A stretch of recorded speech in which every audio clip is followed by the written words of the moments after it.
dan 4 hal yang menjaminkan banyak rizki, bukan memudahkan rizki. Tolong Bapak Ibu hafal, 4 hal bukan menjaminkan rizki, bukan memudahkan rizki, tidak. 4 hal mendatangkan rizki kemari. Dan 4 hal bukan Allah kasih kemudahan berarti kita berjalan mencari rizki Allah kasih, tidak. Bukan dikasih kemudahan, tapi di mana saja kita ada, posisi kita di mana saja, Allah datangkan rizki kepada kita. Yang pertama, qiyamul lail, salat malam. Yang kedua, berbanyak istighfar waktu sahur. Kalau anda tidak salat malam, jangan tinggalkan istighfar waktu sahur. Waktu sahur kapan? Kira-kira 30 minit sebelum azan. Disitulah Allah sendiri memuji, Allah bangga dan senang terhadap orang yang sahur. Sampai ulama berkata, tidak ada ibadah yang terbaik di waktu sahur selain istighfar. Jadi boleh baca Quran, boleh salat malam, boleh zikir, boleh apapun, tapi yang terbaik istighfar. Fokus hanya istighfar. Astaghfirullah wa atubu ilaih, termasuk istighfar Allahumma anta rabbi la ilaha illa ant, yang Bapak Ibu tahu sayyidul istighfar, yang terutama, yang paling luar biasa. Allahumma anta rabbi la ilaha illa anta khalaqtani wa ana abduka wa ana ala ahdika wa wa'dika mastata'at a'udzu bika min syarri ma sana'at abu'u laka bi ni'matika alayya wa abu'u bi dhanbi faghfirli fa innahu la yaghfiru adh-dhunuba. Ya Allah, kalau kita fahami doa ini luar biasa. Oleh karena itu kata Rasulullah, barang siapa yang membaca sayyidul istighfar kemudian di malam hari dengan keyakinan dia meninggal habis baca istighfar, masuk surga. Masuk surga. Berarti ini salah satu doa yang menjaminkan dengan mudah masuk surga. Jadi 4 hal yang mendatangkan rizki, bukan kita mencarinya, dia yang datang kemari. Apalagi saat mencari lebih mudah. Qiyamul lail, salat malam.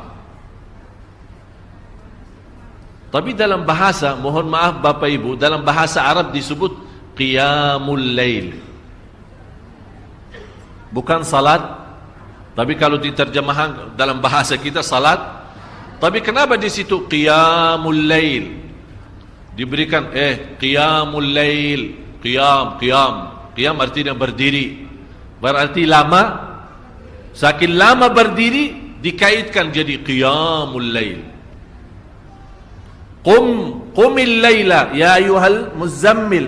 Apa terus? Qumil lail, berdirilah saat malam. Berdirilah, bukan salatlah malam, tidak. Berdirilah malam hari. Itu dahsyatnya di situ berdiri. Qiyamul lail. Yang kedua, berbanyak istighfar. Yang ketiga, berbanyak sedekah. Sebenarnya bukan istilah berbanyak sedekah. Kadang-kadang orang bersedekah 100 juta, udah saya sudah bersedekah 100 juta. Bukan itu. Bukan yang dimaksud berbanyak sedekah itu dari sisi uang itu banyak atau sedikit, bukan. Yang dimaksud rahasia sedekah, ta'ahudus sedekah, istiqamah bersedekah. Istiqamah. Itu tidak menjadi masalah besar maupun kecil. Itu tidak menjadi masalah. Karena bagi Allah tidak ada artinya besar maupun kecil. Kita tidak memberikan kepada Allah, karena Allah Maha Kaya. Tapi rahasia sedekah itu kita terus menerus sedekah. Siang, pagi, malam, siang, pagi, malam, pagi, besok, terus minggu depan. Tidak pernah berhenti. Setiap ada kesempatan selalu kita membawa sedekah. Itu namanya ta'ahudus sedekah. Ta'ahud kalau dalam bahasa sebuah janjian. Seolah-olah kita ada kontrak kerjasama antara diri dengan apa? Dengan sedekah. Itu kata ta'ahud, ahad, berjanjian. Saya berjanji. Seolah-olah ada berjanjian antara kita dalam sedekah. Jadi tidak boleh terlepas dari berjanjian. Seolah-olah kita menghormati berjanjian. Bagaimana menghormati? Kita terus kerjasama. Kita beri, Allah ganti berkah sedekah. Kita beri lagi, Allah ganti masih terus. Kita beri, masih Allah terus ganti. Itulah dahsyatnya sedekah. Jadi Bapak Ibu, jangan nunggu hari tertentu, bulan tertentu, malam tertentu kita bersedekah. Jangan. Setiap kita merasa ada berita baik, ada berita maupun ada berita buruk yang menyakiti perasaan kita, di rumah tangga kita, anak kita, suami kita, istri kita, apapun, langsung segera sedekah. Disitulah rahasianya. Ikatkan seolah-olah kita sudah membuat perjanjian antara diri dan sedekah. Dalam segala hal, hal senang maupun hal tidak, hal bahagia maupun hal sedih, hal bangga maupun hal lagi menghadapi kesusahan, kesulitan, selalu sehat dan sakit. Terus yang keempat, zikir, berzikir pagi hari dan sore hari. Berzikir pagi hari dan sore hari. Ini 4 hal Bapak Ibu. Berdiri malam hari, itu yang namanya tahajud, banjanya atau lamanya berdiri. Berbanyak istighfar waktu sahur.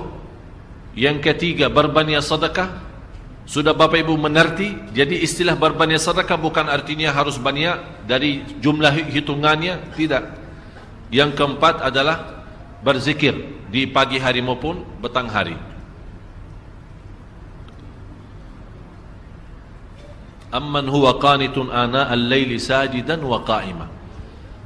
Sajidan wa qa'ima. Jadi Bapak Ibu, saat kita berdiri lama, walaupun baca satu ayat, diulangi berkali-kali, walaupun baca surah pendek, tapi diulangi berkali-kali, tidak menjadi masalah. Bapak Ibu hanya hafal qulhu.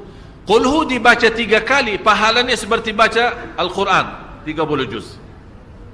Ada seorang salih mengajak kawannya, sudah mendekati subuh, ayo bangun salat malam dan baca sepertiga Al-Quran. Langsung orang itu menjawab, bagaimana saya baca, sebentar lagi mau azan. Bacalah qul huwallahu ahad. Salat malam dan qul huwallahu ahad. Jadi Bapak Ibu, yang saya harap, jangan susah fikir, ya Allah saya mau baca apaan.